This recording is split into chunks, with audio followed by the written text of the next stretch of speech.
ወለሰውፈ ዩዕጢከ ረቡከ ፈተርዳ ጌታ የምትፈልገውን ነገር ወለሰውፈ ፈሰውፈ ዩዕጢከ አይደለም ላም ሊተእኪድ አይደለም በእርግጥ ይሰጥሃል አላህ።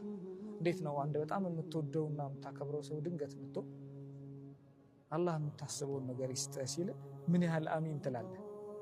ሁሉ ነገሮች የሚያሳካ አላህ ደግሞ እርግጠኛ ሆኖ ሲነግርህ አላህ ይሰጥሃል። ወለሰውፈ ዩዕጢከ ረቡከ ጌታ ይሰጥሃል የፈለግከውን ነገር ሰጥቶ ብቻም ደግሞ አይተውም ፈተርዳ አንተም ደግሞ በዛ ነገር ላይ በጣም ደስ ይልሃል። ምንም አይነት ሓጃዎችን ስንፈልግ ዱንያዊም ይሁን አኺራዊም ይሁን አላህ ሰጪ ነው። በሰጠህ ነገር ላይ ደግሞ በጣም ደስ ይልሃል።